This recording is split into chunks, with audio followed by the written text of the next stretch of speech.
Technology বদলে দিচ্ছে জীবন, আর জীবন টেকনোলজিকে সঙ্গে করে বদলাচ্ছে গতি। গতিময় এই জীবনকে সহজ থেকে সহজতর করার জন্য আবিষ্কার হচ্ছে নতুন নতুন টেকনোলজির, নতুন নতুন আইডিয়া বদলে দিচ্ছে জীবনকে। এমনই একটা আইডিয়া লুমিক্স রিয়েল টাইম লার্টস। যখন আমরা শ্যুট করছি তখন আউটপুট কি হবে, কেমন কালার গ্রেডেড লুক আমরা চাইছি, সেটা আগে থেকেই যদি ঠিক করে নিতে চাই, আগে থেকেই যদি ছবিটাকে সেইভাবে সেই রকম আমাদের কল্পনার সঙ্গে মিলিয়ে সেই রকম কালার টোন দিতে চাই, তাহলে আমাদের এই লুমিক্স রিয়েল টাইম লার্ট আমাদের কাজটাকে অনেক জলভাতের মতো সহজ করে দিচ্ছে। এমনই একটা idea Lumix real time LUTs. Lumix real time LUTs post প্রোডাকশনের কাজকে অনেকটা সহজ করে দিচ্ছে।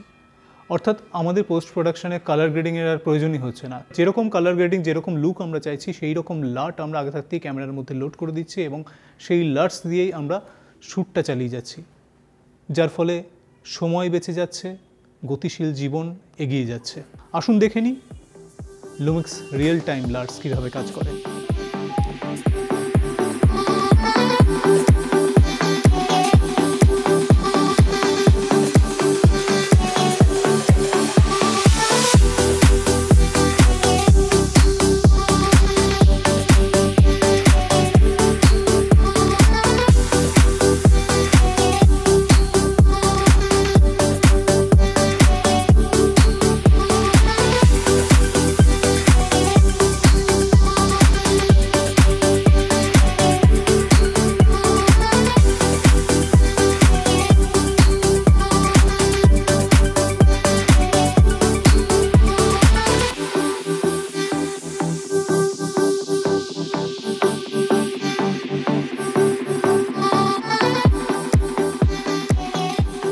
লুমিক্স S5 II এবং লুমিক্স S5 IIX ক্যামেরাতে রিয়েল টাইম লার্ট ফিচার ব্যবহার করার জন্য 10টা পর্যন্ত লার্ট লোড করা যায়। আপনার পছন্দের লার্টগুলো কিভাবে লোড করবেন আসুন দেখে নেওয়া যাক।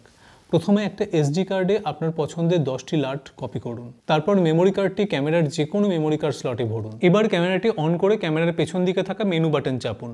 এবারে এই চার্টটির দ্বিতীয় বিভাগ অর্থাৎ পিনিয়নে টাচ করুন। এবার লার্ট লাইব্রেরিতে টাচ করুন। এরপর এক এক করে সেট এবং লোড টাচ করে আপনার পছন্দের লার্টগুলোতে ক্যামেরাতে ভরে ফেলুন। এবারে আপনার ক্যামেরাটি রিয়েল টাইম লার্ট ব্যবহার করার জন্য প্রস্তুত। আরও একবার আপনার ক্যামেরার মেনু বাটন প্রেস করুন। এবারে মুভি সাইন অর্থাৎ প্রথম বিভাগটি টাচ করুন।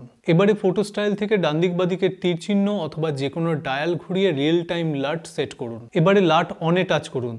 তারপর লার্ট সিলেক্টে টাচ করে আপনার লোড করা একটি পছন্দের লার্ট সেট করুন। ব্যাস, এবার আপনি রিয়েল টাইম লার্ট ব্যবহার করে ছবি বা ভিডিও তুলতে পারবেন। রিয়েল টাইম লার্ট আপনার পোস্ট প্রোডাকশনের সময় অনেকটা বাঁচিয়ে দেবে। তাহলে শুভেচ্ছা রইল।